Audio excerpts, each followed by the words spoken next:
아멘. 우리 지난 한 주간 분주한 가운데 다들 보내셨는 줄 압니다. 또 그 가운데서도 예수 믿는 자로 살려고 또 많이 힘썼는 줄 압니다. 우리 그렇게 사신 우리 옆에 계신 분들 향하여서 참 수고 많으셨습니다. 격려하시면서 한번 인사해 주시기 바랍니다. 참 수고 많았습니다. 그래요. 예. 어떻게 이번 추석에 가니까 좀 바뀌어졌다고, 변화되었다고 말씀을 좀 하시던가요? 예. 우리가 지난 시간에 이제 고린도 교회에서 일어난 문제 하나를 우리가 다루었어요. 한 주간이 지났는데 그 다루었던 문제 혹시 기억하십니까? 어떤 문제가 있었대요? 고린도 교회 안에? 예, 음행 문제였습니다. 좀 설교하기도 그렇죠. 좀 이게 부끄럽고 그런 문제인데, 그런데 놀랍게도 이제 지난 시간 잠깐 돌아보는 거예요. 이 음행 문제는 세상의 것을 더 많이 가질수록 더 심해진다는 겁니다. 부를 더 많이 가질수록, 지위가 더 높을수록, 권세가 더 많아질수록 그 문제는 수그러들지 않고 더 많이 강하게 일어난다. 오직 이 음행 문제를 해결할 수 있는 유일한 방법, 그것이 무엇이냐니까 주님이 나와 함께 계시다는 것을 늘 바라봐야 된다. 늘 바라봐야 된다.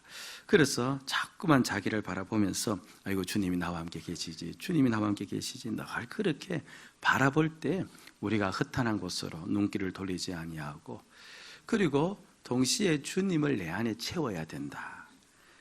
이 음행이라는 것이 우리 안에서 본성적으로 일어나는 것이기 때문에 주님을 채울 때 바닷물이 넘치면 남초가 바닷물 속에 가라앉아 있듯이 주님으로 채워질 때 비로소 우리가 그 음행 문제를 이길 수가 있다. 주님 바라봐야 되고 주님을 채우는 그 외에는 다른 방법이 없다라고 제가 말씀을 드렸습니다. 기억에 나시는지요? 아멘. 예. 그래서 잊지 않기 위해서 좀 우습지만 자기를 바라보면서 입으로 흠칫 이렇게 하는 겁니다. 자, 바라보시고 시작. 예. 늘 놀라셔야 돼요. 아이고 주님이 나와 계시는데, 나와 계신데. 그리고 좀 피곤하더라도 우리가 몸이 아프면 건강을 지키기 위해서, 그 병을 이기기 위해서라도 입맛이 없는데 밥을 먹지 않습니까? 그 밥이 우리에게 영양가를 제공해서 에너지를 주듯이 주님을 늘 채우기 위해서는 주중에 수요 예배, 또 금요 기도회, 새벽에 기도회가 있지 않습니까? 좀 피곤하더라도 나오셔서 찬양하고 말씀 듣고 기도하면 우리 심령 속에 주님이 채워지는 은혜가 있을 줄로 믿습니다. 아멘. 그런데 이제 본문에서 음행하는 자들, 스스로 자신들이 부끄러워한다고 했습니까? 부끄러워하지 않는다고 제가 말씀드렸습니까? 부끄러워하지 않는다고 했죠. 그게 문제인 겁니다. 죄를 짓고 있으면서도 고쳐야겠다는 생각을 하지 않고 있는 겁니다. 그들은 오히려 그것을 자랑하고 있다라고 이야기를 했고, 제가 그렇게 자랑한 까닭은 헬라의 이원론적 사상, 철학 때문에 그렇게 하고 있다는 것을 말씀드렸습니다. 그런데 우리도 그렇게 살아갈 수 있어요. 비록 음행 문제가 아니라도 이제 오늘 읽은 본문에 보면 그 음행 문제에서 조금 더 다른 문제로 확대를 시켜서 이런 죄를 지으면서도 사람들은 부끄러워하지 않고 당연한 듯이 그 죄를 짓고 살아가는 그런 사람들이 있다는 것을 또 지적을 해주고 있어요. 여기 11절, 10절, 11절을 보면요, 이제 음행하는 그 문제에서 더 폭을 넓혀서 다른 사람들까지 이야기하는데, 10절에 보면 어떤 사람들이 나옵니까? 음행하는 자들 외에 탐하는 자들, 그 다음 속여 빼앗는 자들, 그 다음 또 누가 나오죠? 우상 숭배하는 자들. 11절에 가면 또 비슷한 말인데 또 어떤 자들이 나와요? 탐욕을 부리는 자들, 우상 숭배를 하거나 모욕하거나 술 취하거나 속여 빼앗는 자들이 나온다는 겁니다.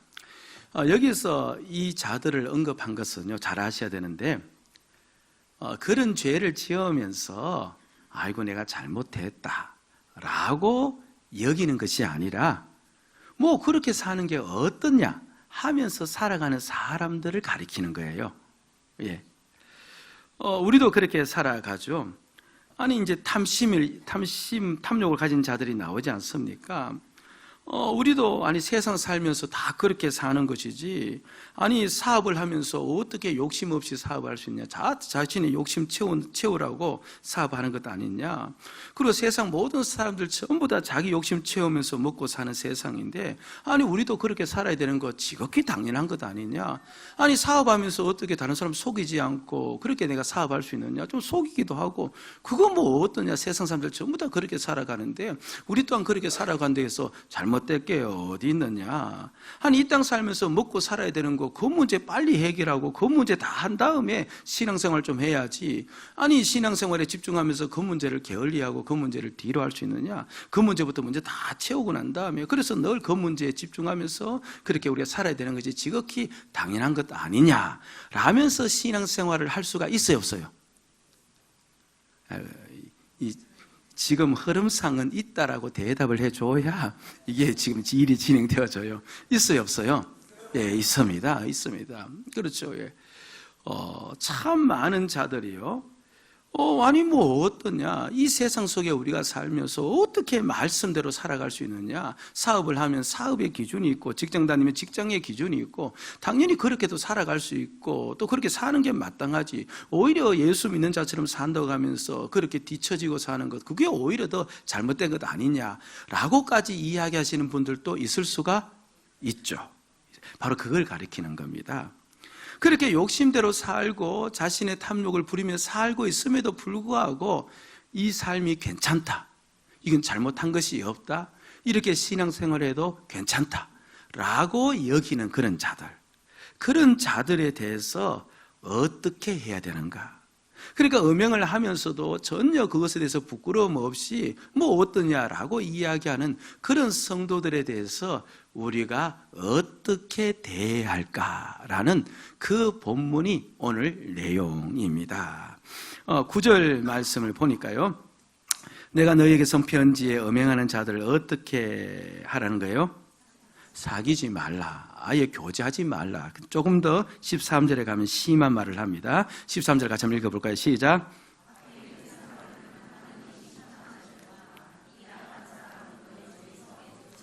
어떻게 하래요?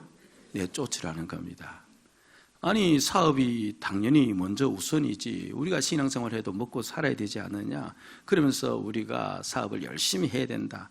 그러면서 마음에 죄송함도 없고, 사실 그러면 잘 없어요. 그러나 또 마음에 뭡니까, 가책도 없이 당연하게 여기면서 그렇게 살아가거나, 그렇게 죄를 지으면서도 당연한 듯이 그렇게 살아가는 그런 자들을 오늘 말씀에는 어떻게 하라는 거예요? 사귀지도 말고 조금 더 나가서 어떻게 하라는 거예요? 네, 쫓으라. 그렇게 이야기를 하고 있는 겁니다. 예. 그러니까 상당히 엄중한 말씀을 하고 계시는 거죠. 사실 우리가 세상에서 만나는 대부분의 사람들은 다 어떻게 살아요? 다 자기 욕심 채우면서 살아가는 사람들이 태반입니다. 다른 사람을 속이면서 자기의 목적을 달성하는 사람들이 태반인 거죠. 그 사람들은 그걸 당연하게 여깁니까? 아니면 그것을 죄라고 여깁니까? 당연하게 여기는 사람들이 또한 태반입니다. 오히려 정직하게 살면서 손해보는 사람들을 향하여서 잘 산다고 이야기하지 않고 어리석다라고 이야기하는 사람들이 얼마나 많이 있는지 모릅니다. 다른 교회 어느 한 이제 그 여자 집사님이신데요, 이제 보험을 하고 계세요. 저하고 이제 친분이 있어서 이제 가끔 전화를 그렇게 이제 주고 받는데요. 그런데 이제 이런 일을 한번 겪었답니다. 이제 전화기로 이제 이야기하는 거죠. 목사님, 정말 세상이 어떻냐 하면요, 하면서 이제 목사님 저에게 세상을 가르쳐 주는 거예요. 세상이 어떻냐 하면요. 그래 목사님은 아무것도 모르죠, 이런 식이에요. 하는데 어느 날 이제 자기가 전화를 받았는데 이제 남자 이제 고객이었던 모양이에요. 근데 자신과 사귀자고 이야기하더라요. 그 이제 결혼을 한 남자 고객이 하도 어이가 없어서, 이 어처구니가 없어서 전화를 끊었답니다. 그런데 자신의 옆에 있는 그 동료분이 그 전화 내용을 다 듣고 그 남자를 자신에게 소개시켜 달래요. 그런데 이분도 결혼한 분이에요. 그걸 대수롭지 않게 그렇게 이야기하고 자신한테 전화 걸고, 그래서 하도 어처구니 없어서 저한테 전화해서 목사님 세상이 어떠냐 하면요, 이렇게 돌아갑니다 라고 이야기해 준 것을 제가 들었습니다. 예? 사실 이런 이야기는 설교 시간에도 하면 안 될 것 같아요. 제가 민망스러우니까요. 예. 근데 지금 그 주제를 다루고 나가고 있으니까 저도 부득불 이렇게 하고 있는데, 예. 그런데 세상에서 대부분의 사람들이 전부 다 그렇게 살면서도 당연한 듯이, 또 그렇게 사는 것이 지혜롭다는 듯이 살고 있어요. 그러면 세상 사람들도 우리가 어떻게 해야 돼요? 그런 사람들을 오늘 본문에 의거하면 어떻게 해야 되는 겁니까? 만나지도 말고 그들을 내쫓아야 되는데, 그런데 성경에서는 어떻게 이야기하느냐, 그렇게 이야기하면은 그런 자들에 대해서 이야기하는 것이죠. 예, 10절 말씀 보세요.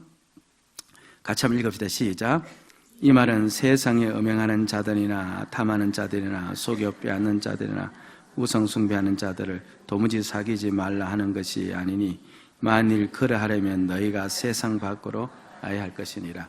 그러니까 세상 안에 그런 사람들을 만나면 사귀지도 말라, 내쫓으라는 것이 아니고 그냥 그들과 어떻게 하라? 함께 그냥 살아갈 수밖에 없다. 왜냐하면 그들을 내쫓고 그들과 사귀지 않으려면 우리가 어디를 떠나야 돼요? 지구를 떠나야 돼요. 그렇잖아요.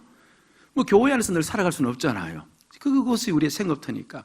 그러니까 그 사람들은 당연히 그럴 수밖에 없고, 그런 사람들에 대해서는 어쩔 수 없다. 그냥 함께 어울리면서 살아가고 너가 조심해야 된다라고 이야기하면서, 그러나 교회 안에 그런 사람들이 있으면은 그 사람들과는 사귀어서 안 된다. 그리고 교회가 그 사람들을 반드시 어떻게 해야 된다? 공동체에서 내쫓아야 된다. 사실 이런 일은 지금 교회 안에서 일어나지 않고 있습니다. 교회가 많이 징계를 이제 잃어버렸기 때문에 그런 거죠. 예. 그래서 오늘 이제 왜 이런 말씀을 하셨을까? 세상에서는 물론 세상을 떠나면 살아갈 수가 없지만서도 세상 안에서는 그런 사람들과 더불어 살려고 하면서, 교회 안에서 그런 사람들이 있으면 너가 사귀지도 말고 그리고 주의하고 그 사람들과 떠나라, 그렇게 이야기한 까닭이 어디에 있을까? 그걸 이제 오늘 우리가 보려고 하는데 상당히 중요한 부분이에요. 왜 그런가 하면은 바로 교회의 속성 때문에 그렇다는 겁니다. 무엇 때문에 그렇다는 거예요? 교회의 속성 때문에 그런 거예요. 그래서 제가 지금부터 교회를 좀 설명을 해드릴 테니까요. 이 명절 지내고 나와서 몸도 많이 피곤하고 정신도 피곤할 텐데, 그래도 정신을 바짝 차리시고 한번 들어보시기를 바랍니다. 물론 제가 가끔씩 한 내용이기도 합니다. 교회라는 말은요, 지금은 정말 교회에만 교회라는 단어를 사용해요.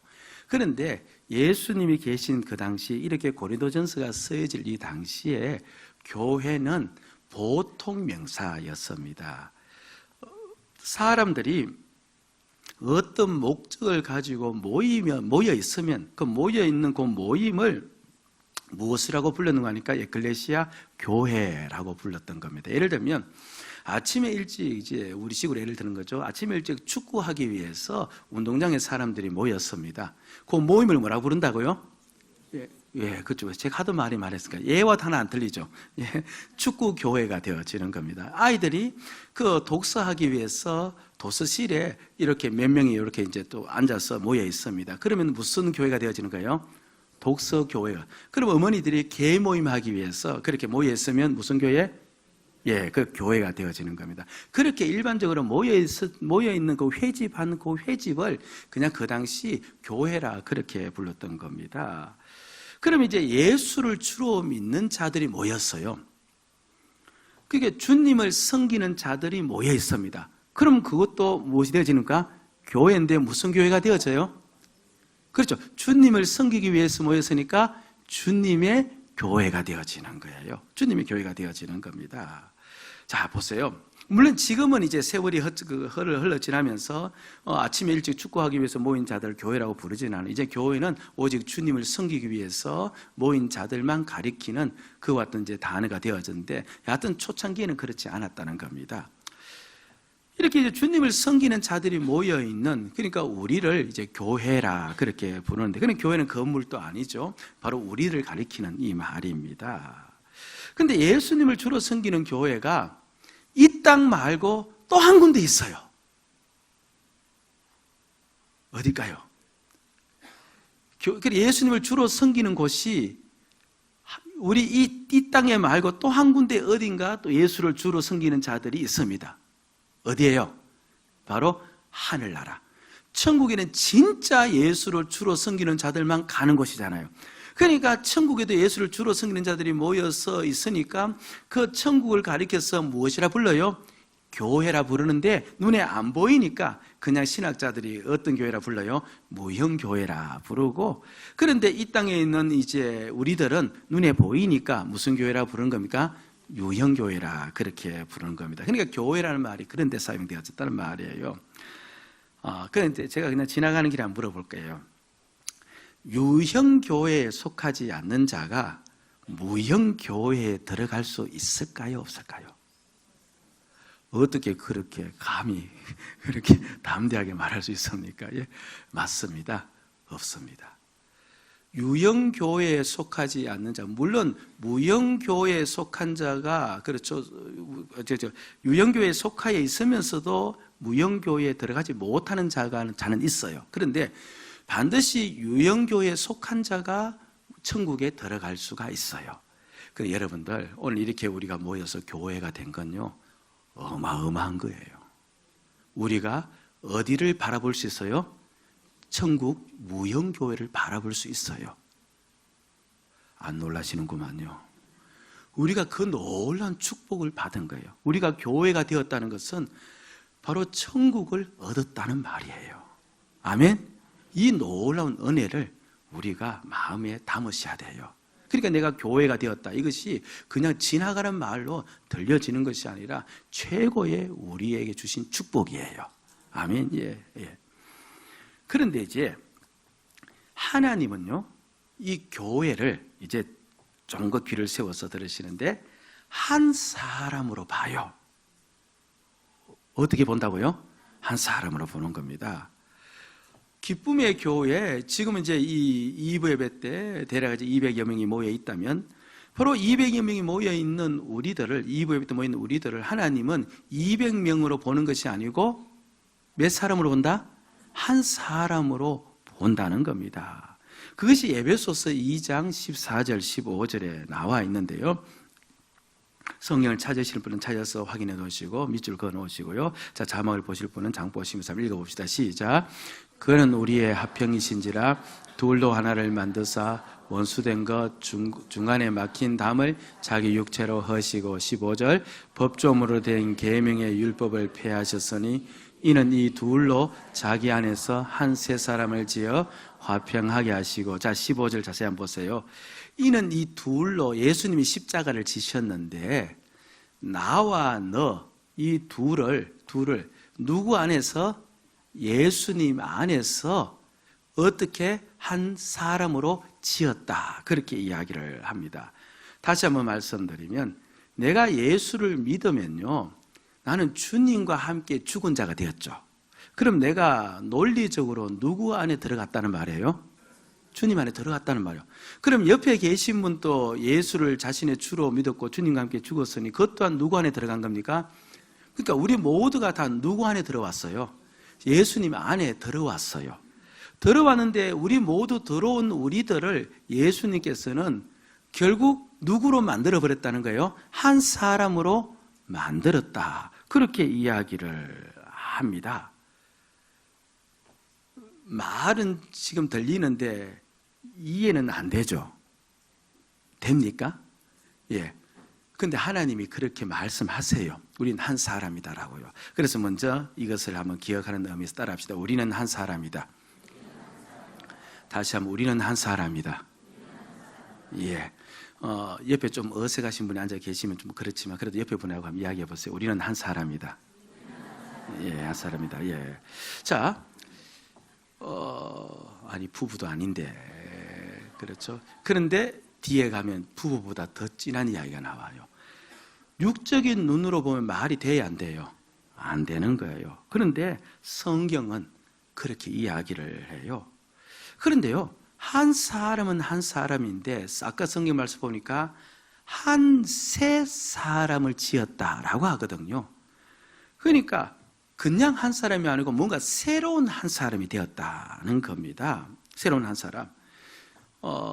이제 제가 이 이야기를 하면은 이제 정확한 비유는 아닌데 그래도 그냥 그림이라도 좀 그리기 위해서 독수리 오형제 생각해 보세요. 만화 영화에 5명의 이제 각기 이제 사람이 있다가 갑자기 위급 시에 큰 전쟁을 치를 시 어떻게 되어집니까? 예, 합쳐서 뭐가 돼요? 불사조가 되잖아요. 돼요. 여하튼, 예, 됩니다. 그러니까, 그렇게 각기 흩어져 있는데, 물론 우리가 그렇게 되지는 않아요. 그런데 하나님이 보시기에는 우리가 뭡니까? 한 사람으로 그렇게 만들었다는 겁니다. 그런데 그 한 사람인데, 새로운 한 사람이에요. 여기서 새롭다는 카이론이라는 그렇죠. 이 헬라어는요, 카이론이라는 헬라어는 지금까지 인류 역사에 한 번도 등장한 적이 없는 신인류라는 말이에요. 질적으로 완전히 탈바꿈되어진 그런 새로운 한 사람이다, 그런 말입니다. 우리도 시간이 지나면서 1일 5일신을 해서 조금씩 좋아지고 새로운 사람이 되잖아요. 그런 시간이 흐르면서 조금씩 바뀌어지는 그런 새로운 사람이 아니라 한 번도 인류 역사에 등장한 적이 없는 그런 완전한 새로운 한 사람이 되었다, 그 이야기를 하고 있는 겁니다. 그렇죠? 그러면 도대체 이 새로운 한 사람이란 것이 어떤 자인가? 이제 우리가 이렇게 물어보는 거죠. 예. 그러나 무엇보다도 새로운 한 사람, 그리고 새로운 한 사람, 이 되었다는 이 사실, 이걸 조금 더 설명해 있습니다. 아까도 얘기한 것처럼 한 사람 한 사람이 다 누구 안에 들어가 있대요? 예수 안에 들어가 있대 하지 않습니까? 우리 한 사람을 콩이라 그렇게 이제 여겨봅시다. 콩입니다. 설명드렸죠. 어떤 분들은 나도 이제 예수를 믿고 너도 예수를 믿고 우리 여기 전부 다 무엇으로 모여 있는 겁니까? 콩으로 이제 모여 있는 겁니다. 그래서 콩으로 여기 있는 겁니다. 예. 그런데 이제 예수 안에 우리가 전부 다 들어가요. 들어가서 그 안에서 이제 엉켜져서 하나가 되어진다는 이 말씀인데, 정 비유로 이야기하자면 이런 식입니다. 여기 이제 있는 게 몇 번 보았죠? 요거 똑같은 거. 이게 이제 메주콩입니다. 메주콩 맞아요. 예, 맞습니다. 이 콩이 이제 수백 알이 들어가 있지 않습니까? 이 수백 알의 메주콩을 이제 가마솥에다가 이제 넣습니다. 그렇죠? 가득 넣어요. 넣고 이제 불을 뗀 다음에 이제 끓이기 시작하죠. 그러면 콩이 어떻게 되어집니까? 그러니까 수백 개의 그 콩이 뭡니까? 가마솥에 들어가서 이제 밑에 불을 가열하면 그게 뭡니까? 다 이제 뭡니까? 약해지면서 녹으면서 끈적끈적해지잖아요. 그죠? 그럼 그 끈적끈적해진 것을 전부 다 뭡니까? 퍼서 절구통에 담아요. 담은 다음에 그 위에다가 뭡니까? 절구를 합니다. 그럼 찢죠. 찢으면 어떻게 됩니까? 그렇죠. 그것이 다 엉켜서, 그렇죠. 다 붓기를 시작합니다. 그렇게 붙은 것을 어디 뭡니까? 밑에 있는 그 메주 틀에다가 넣어요. 넣어서 밟아버리지 않습니까? 밟아버리면 뭐가 나와요? 그러면 콩이 들어갔는데 뭐가 나옵니까? 예, 이렇게 메주가 나와요. 메주 나옵니다. 자, 보세요. 이 콩이 이렇게 된 거예요. 수천 개, 수만 개의 콩이 몇 개가 됐습니까? 하나가 된 거예요. 종류, 똑같은 콩으로 만들어도 여러분, 된장할 때 콩을 넣어서 된장합니까? 메주 넣어서 된장 만듭니까? 메주 넣어서 된장 만들어요. 질이 다른 거예요. 완전히 다른 것이 되어져 버렸습니다. 바로 저와 여러분들이 콩같이 다 낱낱의 성도요, 낱낱의 개개인 같아 보이지만 전부 다 이 콩이 으깨져서 메주틀에 들어가듯이 우리가 전부 다 어디 들어갔다고요?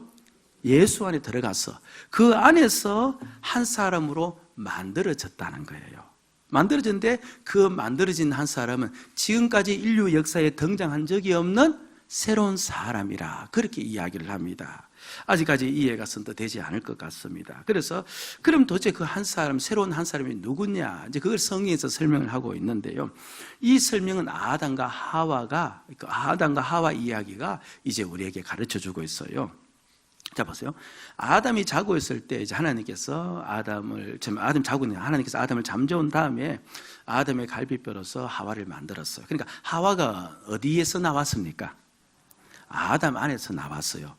자, 하와가 아담 안에서 나왔으니까, 그렇죠? 하와는 누구를 빼닮아야 돼요? 아니, 아담 안에서 나왔는데 다른 사람 빼닮으면 안 되잖아요. 누구를 빼닮아야 돼요? 아담을 당연히 빼닮아야 돼요. 그래서 하와가 제일 처음에 이제 걸어왔을 때 하나님께서 이제, 이건 제 이야기예요. 이제 그 만든 하와의 손을 딱 붙잡고 아담에게로 걸어오지 않습니까? 말락 신랑 입장한 다음에 신부를 이제 아버지가 이제 손잡고 그렇게 신랑한테 인계하는 것처럼 딱 데려왔을 때 그때 아담이 한 이야기를 우리가 다 알고 있습니다. 그 하와를 보면서 어떤 이야기를 했대요? 이는 내 뼈 중에 뼈요, 내 살 중에 살. 그러니까 뼈와 살이 전부 다 나하고 뭡니까? 똑같다. 한마디로 나를 어떻게 했다? 완전히 그렇죠. 판박이로 닮았다. 너는 바로 누구이다? 나다. 그렇게 이야기를 한 겁니다. 너는 나라고 이야기한 까닭이 바로 이 하와가 어디에서 나왔기 때문에? 아담 안에서 나왔기 때문에 그런 겁니다. 그런데 그 아담과 하와 이야기는요, 하와 이야기는 다른 것이 아니라 진짜 깊은 비밀을 가지고 한 이야기래요. 성경에 보면. 그렇죠. 에베소서 5장 31절 보면 이런 이야기가 나옵니다. 5장 31절 같이 읽읍니다. 시작. 그러므로 사람이 부모를 떠나. 예, 저 이야기를 누가 했느냐 하면요, 하나님이 물론 하나님 하셨는데 누구에게 했느냐 하니까 아담과 하와에게 한 이야기예요. 하와를 데리고 와서 아담에게 인계하면서 이제 너희들은 떠나서 둘이 한 육체가 될지라 이야기를 한 겁니다. 근데 저 이야기를 이제 에베소서 5장 32절에서는 어떻게 이야기하는 거 아니까 보죠. 이 비밀이 크도다. 아담과 하와의 남자와 여자의 이야기는 무슨 이야기다? 그리스도와 교회에 대한 이야기다. 그렇게 이야기를 합니다. 바로 우리 교회가 한 세 사람이라 했잖아요. 교회가 다 예수를 믿을 때 누구 안에 들어갔어요? 예수 안에 들어갔어요. 그런데 우리가 지금 한 세 사람이 되었다는 말은 누구에게서 나왔다는 말입니까? 예수에게서 나왔다는 말이에요. 그런데 예수에게서 나왔으니까 말할 것도 없이 우리는 누구를 빼다 박은 거예요? 예수 그리스도예요. 그런데 우리 모두가 그렇죠. 열이면 10사람으로 예수 그리스도 나온 게 아니라 우리 모두가 누구로? 우리 모두가 한 사람인 예수 그리스도가 되어서 바로 여기에 모였다는 거예요. 그러니까 우리 하나님께서 바로 예수 그리스도를 통해서 그렇죠. 그 몸에서 교회를 만들었는데 그 교회는 바로 다름 아닌 예수 그리스도와 똑같이 닮은 한 사람 그리스도 예수로 만들었다. 그래서 우리는 교회라는 말은 우리는 곧 누구라는 말이에요? 우리는 곧 그리스도이다. 이 말을 하고 있는 겁니다. 그리스도입니다. 그렇죠. 예. 초대 교회요. 그 성도들이 핍박이 심했지 않습니까? 그랬을 때 이제 성도와 성도 간에 있어서 이제 나도 성도요, 너도 성도요, 우리 예수 믿는 사람이라는 것을 서로 표현하기 위해서 무엇을 했대요? 서로 그림을 그렸다지 않습니까? 땅에다가 뭡니까? 이제 물고기 그림을 그리고 또는 손바닥에다가 물고기 그림을 그리면서 바로 나도 예수 믿는 사람, 너도 예수 믿는 사람이 서로 이제 알고 눈치채면서 그렇게 교제했다지 않습니까? 마찬가지예요. 우리가 이제 어디에 가든지 간에 예를 들면 끝이 나고 난 다음에 식당에 올라가서 이제 식사를 해요. 그럼 내 앞에 이제 성도와 같이 식사하지 않습니까? 그럼 빨리 우린 이야기를 해야 됩니다. 우리는 누구예요? 우리는 누구다? 그리스도다라고 고백을 해야 되는 거예요. 그러니까 입으로 하지 않더라도 마음속으로부터 우리는 그리스도다. 그리스도다 고백을 하는 겁니다. 근데 두 사람이 그렇죠. 이제 마음이 맞아서 쇼핑을 간 겁니다. 백화점에 쇼핑을 갔는데 그럼 두 사람은 빨리 같이 이구동성으로 이야기를 해요. 우리는 누구다? 그러니까 누가 쇼핑을 나온 거예요? 그리스도가 쇼핑을 나온 거예요. 누가 지금 식사를 하고 있는 거예요? 그리스도가 식사를 하고 있는 거예요. 여러분들의 가정에서 믿는 식구들이 있지 않습니까? 남편과 또는 아이들이 식구가 있습니다. 그러면 믿는 가정에서 그 식구들이 모여 있을 때 빠르게 우리는 암호를 주고받는 거예요. 우리는 누구예요? 우리는 그리스도다라고 우리가 서로 속으로 복창을 하는 거예요. 우리가 바로 그리스도 한 사람이에요. 그리스도 한 사람입니다. 자 보세요. 그러면 우리가 그리스도라 그렇게 하면 어떨까요? 그러면 그리스도를 하면서 두 사람이 그 카페에 앉아서 다른 사람을 비방할 수 있을까? 아이 그리스도인데. 가정에서 우리는 그리스도라 하면서 그렇죠. 부부간에 크게 다툴 수가 있을까? 없어요. 여러분 우리가 하나님이 한 세 사람을 정말 만들었어요. 성경에 분명히 이야기하기를 우리를 교회로 만들었고, 교회는 곧 무엇이래요? 예수에게서 나온 또 다른 예수라는 거예요. 그래서 교회는 그의 몸이라잖아요. 또 다른 그의 몸이에요. 그래서 교회를 성경에서 비유할 때 그리스도의 신부라고 하는 거예요. 신부라는 말의 가장 1차적인 뜻은 어디에서 나왔다는 말이에요? 바로 예수님의 몸 안에서 우리가 복제품으로 나왔다는 말이에요. 그래서 우린 10명이 모였던 100명이 모였던 우리가 모여있는 그 모임은 전부 다 한 사람 예수예요. 한 사람 그리스도예요. 실감이 안 나요? 꼭 기억하시고 돌아가셔야 돼요. 그래서 제가 이 노파심이 많아서 그냥 돌아가실까 싶어서 겁이 나서 자주 옆에 있는 계신 분에 대해 같이 한번 이야기 좀 해주시기 바랍니다. 우리는 그리스도이다. 너무 교과서 읽듯이 그렇게 좀 하지 마시고요. 다시 한번 좀 진지하게 우리는 그리스도이다. 성가대가 그렇죠. 모여서 연습할 때 우리는 누구예요? 그리스도다. 그리스도가 연습하는 거예요. 그러면 생각이 달라지고 마음이 달라지고 해야 될 말이 달라지고 다 달라지는 거예요. 그렇잖아요. 그러니까 모여있을 때마다 우리는 그리스도로서 그렇게 인식하고 그렇게 살아가는 우리가 그리스도이다는 겁니다. 예, 이제 앞으로 돌아가야 돼요. 바로 교회의 속성이 뭐냐니까 예수의 몸에서 나온 또 다른 그리스도 복제품이거든요. 한 사람 복제품인데, 자, 이제 교회에서 음행을 하면서 죄를 뉘우치지 않는 자들이 있어요. 그러니까 한 사람에게서 예를 들면 상처가 났어요. 상처가 났는데, 근데 몸에 상처가 났을 때 무조건 그 상처를 긁어서 확 없애버립니까? 아니면 상처를 좀 여물게 하기 위해서 치료를 합니까? 치료하죠. 그렇죠. 살을 움푹 피해서 뭡니까? 이게 찢어버린 사람은 아무도 없습니다. 다 치료하기 위해서 수고하고 노력하고 예를 다 쓰는 겁니다. 그렇죠. 예. 그런데 이 상처가 도무지 낫지를 않는 거예요. 낫지 않을 뿐더러 점점 옆으로 그렇죠. 다른 살을 파묻고 들어가면서 상처 부위를 크게 만들어가고 있는 겁니다. 이 상처가 아무리 약을 써도 아무리 해도 말 듣지 않고 그것이 고쳐지지 않으면 오히려 다른 몸을 더 상하게 만들면 결국 우린 그 상처를 어떻게 해요? 그렇죠. 제거하는 수밖에 없는 겁니다. 한 사람이 음행을 저지르면서 아이고 내가 잘못했다. 이렇게 살아서 안 된다. 나름대로 그렇게 회개하며 자백하면서 또 습관이 또 못돼서 또 그렇게 살아가고 그런 자들은 기도하고 같이 권면하며 뭔가 고쳐질 가능성은 있어요. 그런데 자기가 그것을 잘하고 있다고 여기는데 이게 지극히 당연하다고 여기는데 그 고쳐질 확률이 있어요 없어요? 물론 하나님의 정권적인 능력으로 고쳐질 수는 있어요. 그러나 그렇게 정권적인 능력으로 고쳐지기까지 그 사람으로 인해서 얼마나 다른 주변의 상처가 더 그렇죠 확산되어지고 붉어질 수 있지 않습니까? 그 사람은 이게 안 되는 겁니다. 아니 신앙생활 그렇게 하면서도 자기는 잘 믿고 있대요. 아니 잘 믿고 있는 사람한테 그렇죠 아무리 가르쳐도 자기는 잘 믿고 있으니까 안 고쳐지는 겁니다. 그러니까 더 이상 확산되기 전에 최선의 방법이 그 사람을 어떻게 하는 겁니까? 예, 그 공동체에서 내보내는 것밖에 없어요. 그래야 남아있는 몸이 성하기 때문에 몸이 한 몸이기 때문에 왜냐하면 한 사람 한 사람 따로 떨어져 있으면 상관이 없어요. 그 사람끼리. 근데 한 몸이기 때문에 이 교회 전체가 그 사람으로 말미암아 그 상처로 인해 오염이 될 수밖에 없기 때문에 빨리 제거하는 것이 상책이기 때문에 그 지혜를 써서 사귀지 말고 내쫓으라. 그렇게 이야기를 하고 있는 겁니다. 영적인 이 문제는요. 영적인 문제는 참 파급력이 강해요. 참 파급력이 강합니다. 그냥 이렇게 한번 생각해 보시기 바랍니다. 그냥 우리 EBS 신앙생활 하면서 이제 EBS 시간에 가끔 이제 늦게 올 수도 있지 않습니까? 늦게 오는데, 그 늦게 올 때 당연히 늦게 오시는 분 계세요, 혹시? 그건 없잖아요. 그럼 오면서, 아이고, 난 다음 주 늦게 와야지, 다음 주 일찍 와야지. 다 이런 죄송스러운 마음을 가지고 약간 늦게 와요. 늦게 오는데. 그런데 이제 항상 늦게 오면, 또 늦게 오시면 오늘도 나를 향해서 그렇게 생각하지 마세요. 그냥. 근데 늦게 오면 이제 빨리 자리를 찾아가야 되잖아요. 늦게 오는데 사방을 다 둘러보면서 확인 안 되잖아요. 자리를 빨리 찾아. 그러다 보니까 주변에 볼 사람도 없이 막 찾아가요. 우리 교회 이야기 아닌 거예요. 괜히 또 누굴 또 짐작하지 마시고.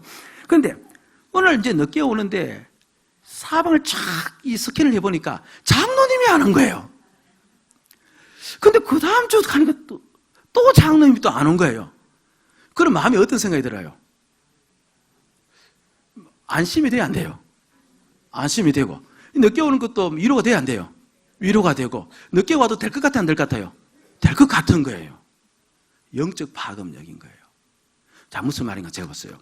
우리가 앞에 다툼 문제 화내지 말자고 했지 않습니까? 그런데 제가 화를 막 잘 내요. 예를 들면 막 화를 많이 강단에서도 화를 내고 여러분들 향해서 막 이렇게 그렇게 하고 그다음에 밖에 나가서도 말 안 듣는다고 화를 막 내고 그렇게 하는데 그러면서도 내가 이렇게 왜 이렇게 화를 내는지 모르겠습니다. 제가 왜 이렇게 사는지 모르겠습니다. 참 이렇게 살아서 안 돼. 이런 말을 하면서 화를 내요. 그러면 이제 닮아가도 빨리 안 닮아요. 그렇잖아요. 왜 저렇게 살아서 안 되는다. 그런데 화를 부럭부럭 내고 있으면서도 이게 잘하는 것이냐? 이것이 마땅한 것이냐? 이렇게 살아도 되는 것이냐? 제가 그렇게 받아들이고 화를 계속 내고 있다면 그 성도들은 당연히 어떻게 할까요? 그렇죠? 화내도 괜찮고 화를 낼 수 있을 때 내야 되고 그렇게 받아들이는 거예요. 그럼 받아들여버리면 그러면 나로 말미암아 온 교가 한 몸인 온 몸에 무엇이 나는 뭡니까? 상처가 전부 다 번져버리는 겁니다. 번져버립니다. 가장 무서운 자가 누구냐 하면요, 자기가 그 길을 가고 있으면서도 그 길이 나쁜 길인지 잘못된 길인지 모르고 올바르다고 여기는 거예요. 자기 욕심대로 살면서 주님께 충성하지 않고 자기 마음대로 살면서도 나는 괜찮다고 여기고 살아가면 그 사람과 만나서 이야기 나누면 그 사람은 자기의 신앙을 자랑하는 거예요. 그러면 가만히 듣고 있다 보면 누구 신앙이 좋아 보여요? 그게 좋아 보이는 거예요. 그러면 교회가 그리스도가 무너져 버리는 거예요.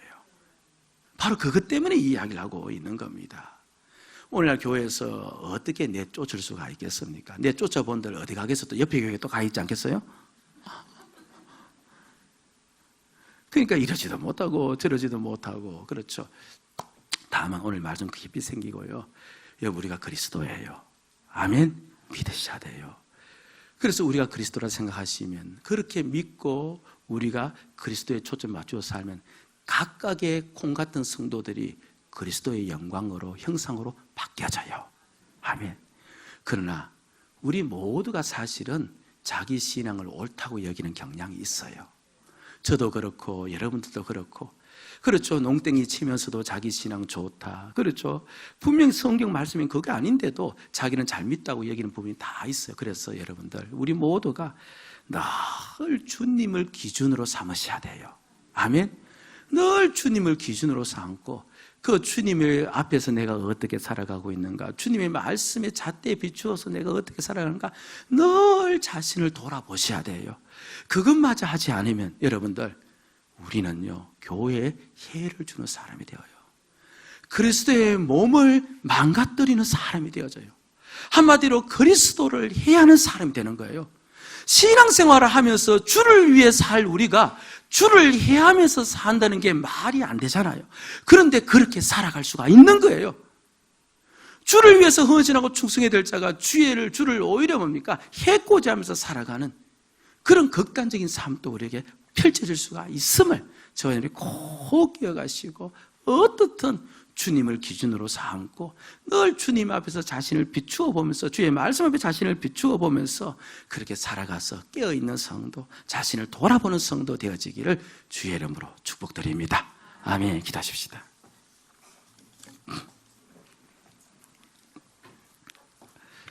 이 시간 들었던 말씀을 붙잡고 우리가 참 간절히 기도합니다.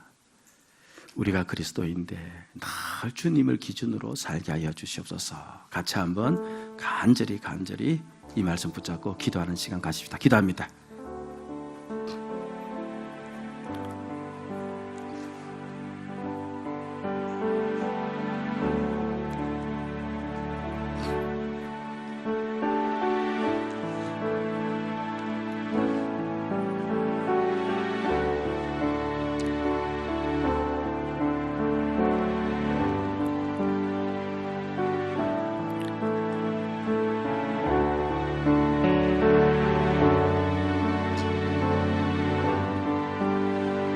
아버지 하나님, 우리가 늘 주님을 보게 하여 주시옵소서.